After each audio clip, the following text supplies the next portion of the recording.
everyone, this is Amynah. Hope everyone is doing well and enjoying back to school season. So, now that back to school season is starting, we are introducing a new series. This is going to be our new read aloud series where we will read one or two chapters of a nice fun book together every week. So, I hope that all of you are able to join and that you enjoy our new series. So, for the first book for this series, I have chosen Matilda. This is a very famous book by Roald Dahl, who is a very popular author. He has written many children's books, and Matilda is definitely one of my favorites. It's a very fun and interesting book, so I hope that you can enjoy it as much as I can. So today we will read the first chapter of Matilda, which is called The Reader of Books. It's a funny thing about mothers and fathers. Even when their own child is the most disgusting little blister you could ever imagine, they still think that he or she is wonderful. Some parents go further. They become so blinded by the adoration, they manage to convince themselves their child has qualities of genius. Well, there is nothing very wrong with all of this. It's the way of the world. It is only when parents begin telling us about the brilliance of their own revolting offspring that we start shouting, "Bring us a basin, we're going to be sick." School teachers suffer a good deal from having to listen to this sort of twaddle from proud parents, but they usually get their own back when time comes to write the end of the term reports. If I were a teacher, I would cook up some real scorchers for the children of doting parents. "Your son," I would write, "is a total washout.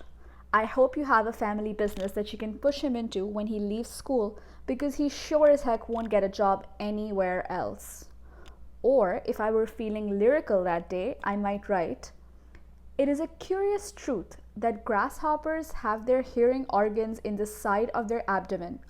Your daughter Vanessa, judging by what she's learnt this term, has no hearing organs at all."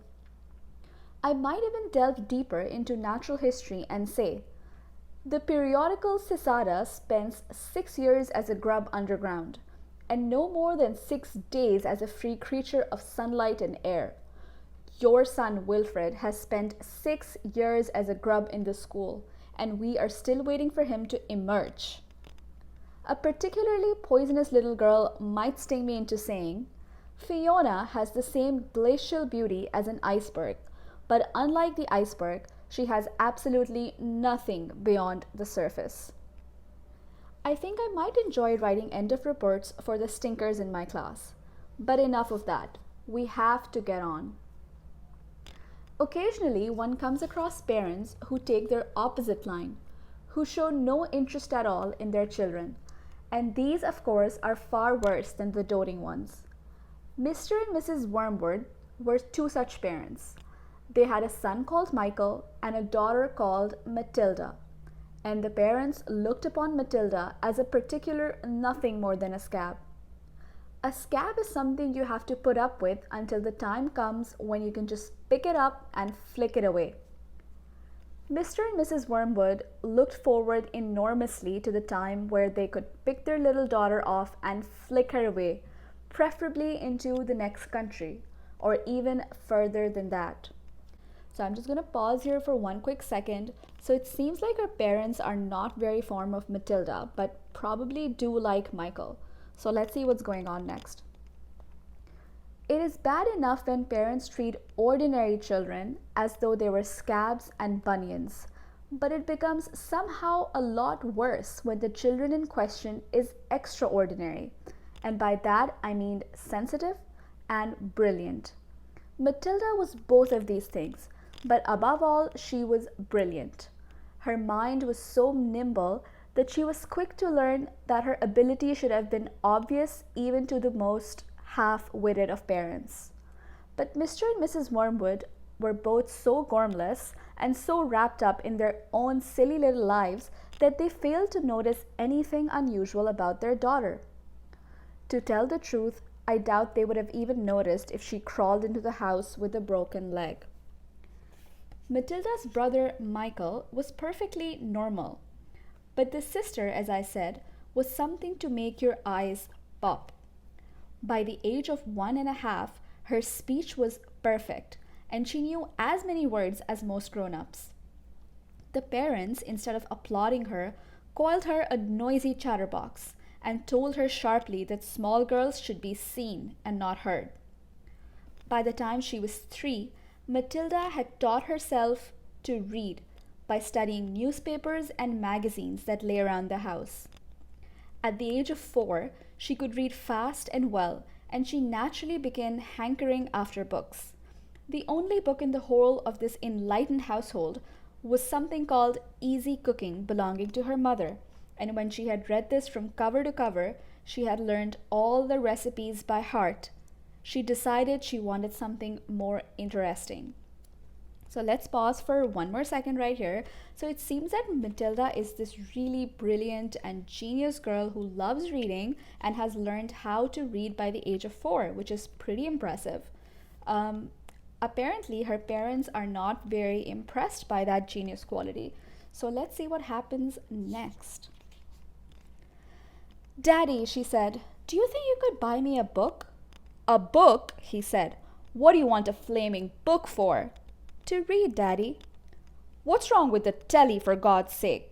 We've got a lovely telly with a 12-inch screen, and now you come asking for a book?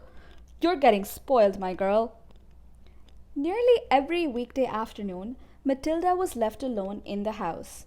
Her brother, 5 years older than her, went to school. Her father went to work, and her mother went about playing bingo in a town 8 miles away. Mrs. Wormwood was hooked on bingo and played it 5 afternoons a week. On the afternoon of the day when her father had refused to buy her a book, Matilda set out all by herself to walk to the public library in the village. When she arrived, she introduced herself to the librarian, Mrs. Phelps. She asked if she might sit a while and read a book. Mrs. Phelps, slightly taken aback at the arrival of such a tiny girl, unaccompanied by her parents, nevertheless told her she was very welcome. "Where are the children's books, please?" Matilda asked. "They're over there on the lower shelves," Mrs. Phelps told her. "Would you like me to help you find a nice book with lots of pictures in it?" "No, thank you," Matilda said. "I'm sure I can manage." From then on, every afternoon, as soon as her mother had left for bingo, Matilda would toddle down to the library. The walk took only 10 minutes, and this allowed her 2 glorious hours sitting quietly by herself in a cozy corner, devouring one book after another. When she had read every single children's book in the place, she started wandering around in search of something else. Mrs. Phelps, who had been watching her with fascination for the past few weeks, now got up from her desk and went over to her. "Can I help you, Matilda?" she asked. "I'm wondering what to read next," Matilda said. "I've finished all the children's books." "You mean you've looked at all the pictures?" "Yes, but I've read the books as well." Mrs. Phelps looked down at Matilda from her great height, and Matilda looked right back at her. "I thought some were very poor," Matilda said, "but others were lovely. I liked The Secret Garden best of all. It was full of mystery. The mystery of the room behind the closed door, and the mystery of the garden behind the big wall." Mrs. Phelps was stunned. "Exactly how old are you, Matilda?" she asked. 4 years and 3 months, Matilda said. Mrs. Phelps was more stunned than ever, but she had the sense to not show it. "What sort of a book would you like to read next?" she asked. Matilda said, "I would like a really good one that grown-ups read. A famous one. I don't know any names." Mrs. Phelps looked along the shelves, taking her time. She didn't quite know what to bring out. How, she asked herself, does one choose a famous grown-up book for a 4-year-old girl? Her first thought was to pick a young teenager's romance of the kind that is written for 15-year-old schoolgirls. But for some reason she found herself instinctively walking past that particular shelf. "Try this," she said at last. "It's very famous and very good. If it's too long for you, just let me know and I'll find something shorter and a bit easier." Great Expectations, Matilda read, by Charles Dickens. "I'd love to try it." "I must be mad," Mrs. Phelps told herself, But to Matilda she said, "Of course you may try it." Over the next few afternoons, Mrs. Phelps could hardly take her eyes from the small girl sitting for hour after hour in the big armchair at the far end of the room with the book on her lap. It was necessary to put it on her lap because it was too heavy for her to hold up, which meant she had to sit leaning forward in order to read. And a strange sight it was.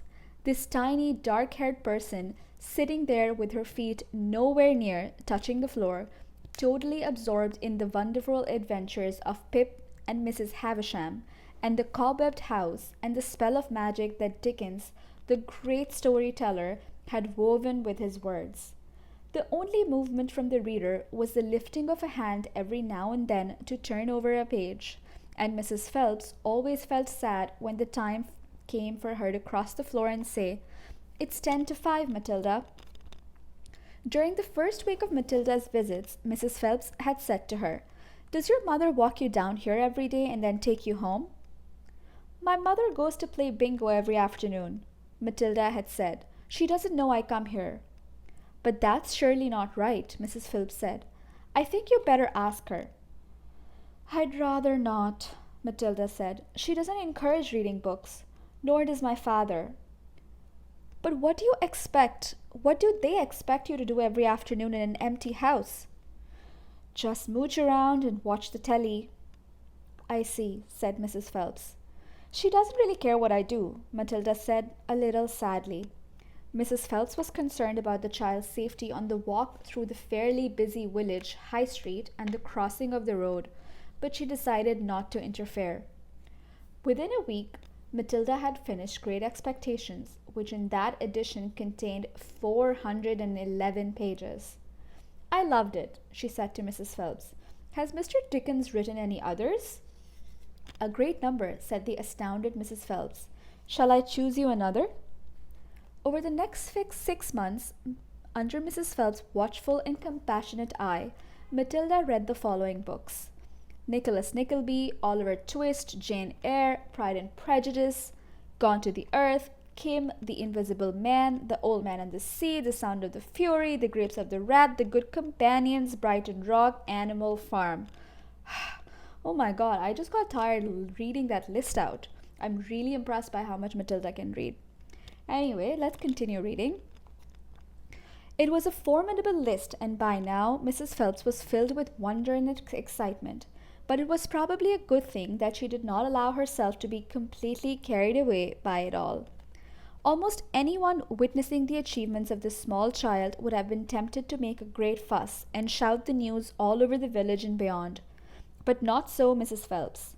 She was somehow someone who minded her own business, and had long since discovered it was seldom worthwhile to interfere with other people's children's. "Mr. Hemingway says a lot of things I don't understand," Matilda said to her, "especially about men and women. But I loved it all the same. The way he tells it, I feel like I'm right there on the spot watching it all happen." "A fine writer will always make you feel that," Mrs. Phelps said. "And don't worry about the bits you can't understand. Sit back and allow the words to wash around you like music." I will," said Matilda. "Did you know," Mrs. Phelps said, "that public libraries like this allow you to borrow books that you can take home?" "I didn't know that," Matilda said. "Can I do it?" "Of course," Mrs. Phelps said. "When you have chosen the book you want, bring it to me so I can make a note of it, and it's yours for 2 weeks.